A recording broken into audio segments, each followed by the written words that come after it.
Welcome everybody to the second edition of Comic Wars. Now, before I get started, I want to let people know that I'm not DC biased. I just know more about DC than I do other comic companies. So feel free to ask me any question related to like Marvel or DC or Image or Mirage Comics, whatever. Ask me anything. Just it's called Comic Wars. It's not called uh, DC Lover 101. So I got your questions here. I'm going to try a new format where it's a good suggestion here where I put your questions on screen. The lighting I'm still trying to work on, so work with me here. So, I got my Superman shirt on, but all right, first question comes from Craig. I think this is considered an inappropriate question, but he's asking, are Superman's buggers invulnerable? Can he get a haircut? Does he go to the bathroom? Well, obviously he goes to the bathroom. I mean, he has to change his clothing, but I'll just make this really quick. I mean, if you remember in Superman 4, his haircut he could be cut, so all right. So I'll get that. I guess that's questions out of the way. All right, this one comes from Jason. Which Lois is becoming Superwoman? The modern age Lois or the new 52 Lois? Well, I know that, from my knowledge, I know I don't want to give away spoilers here. Spoiler alert. The new 52 Superman has been confirmed to be dead. And I know the pre-52, pre-Flashpoint Superman, along with Lois and their baby son, John Lane Kent, who, becomes a future Superboy, they both resided in the New 52 universe hiding. So I'm guessing something's going to happen with Lois. I guess there's a rumor Superwoman, because I remember she was briefly Superwoman on several occasions. So I'll say pre-Flashpoint Lois will become Superwoman. So yeah.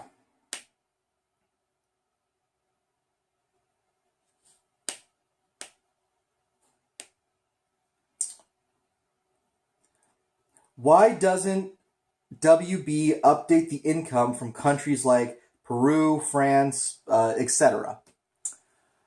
Well, the problem is most movie most people in movie companies, they really pay attention more to the domestic box office, because currency in other countries, they're harder to add up a bit more, so that takes a while. So the collection from other countries is much more difficult for box office revenue. So.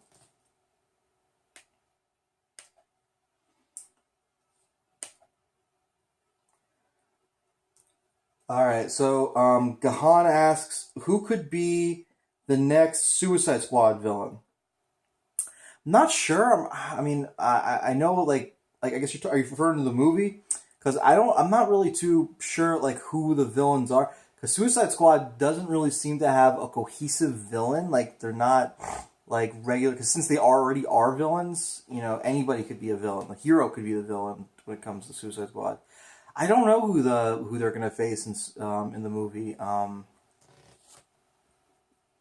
Could be one of the somebody from Bellevue themselves. Typically, that's happened in the comics. I own a Suicide Squad comic, so yeah. All right. Oh yeah, and that question earlier was from Alter for about the currency and box office. All right, here's the Marvel question. See, I'm not just DC only. So, do you think Disney's animated Marvel shows will pave the way for the Marvel comic generation? This is from Nick. The problem is there are so many, source materials people can get into comics. So really, cartoon shows, sure, that helps. The movies help. There are many ways for people to get into comics. I got into comics like around like DC, particularly 2003 when the new Teen Titans show came out. I started reading the 2003 team, That got me the Young Justice. So when they made the Young Justice cartoon, I was really excited. So I got giddy. I love Young Justice. So yeah, the cartoons will pave the way for new generations, and the movies do. The entire media outlets will get people in the comics.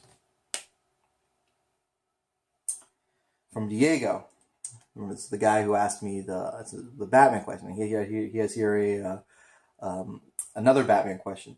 How many Batman comics are too much? Well, Diego, that's not going to change.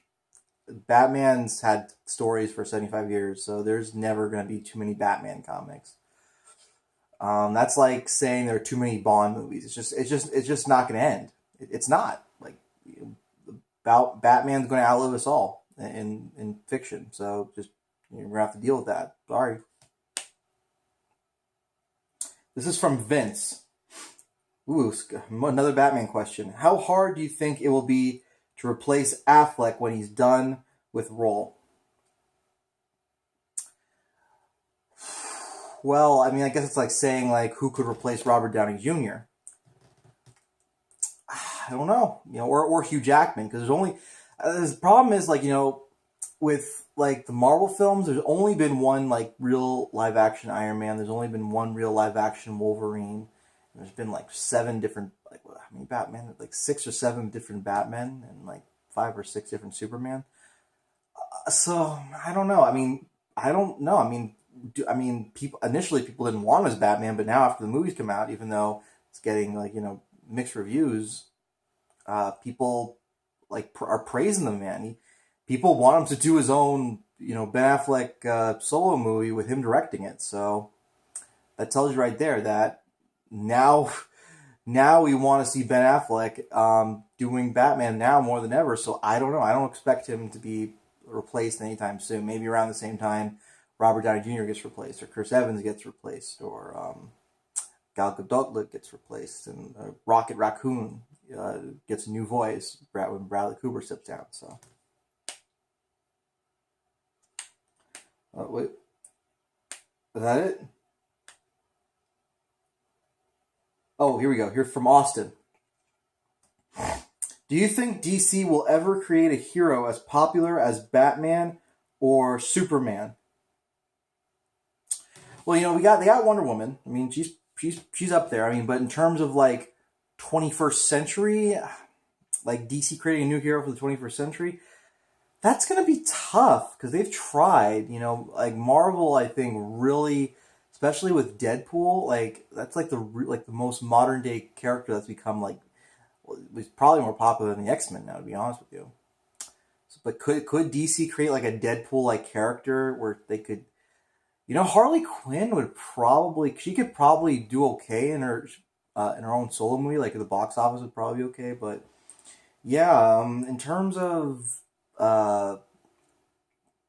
new character for the modern generation, it's gonna be tricky. So I don't know. DC will, creating a character, for modern day that could outlive us all, like Batman, Superman, Wonder Woman can, and Spider-Man can, and now Deadpool can.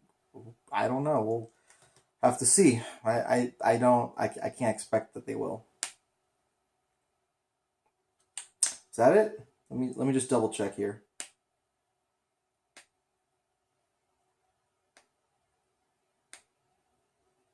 All right. That's it. Thank you again for tuning into my second episode of Comic Wars. Again, this is still relatively new. A lot of people give me suggestions like an opening theme and other things, and I'm going to try to get this lighting issue worked out, but I hope you guys enjoy the show. If you have any questions, either leave them down in the YouTube comments, send me a private message on Facebook, and I will see you next time for more Comic Wars.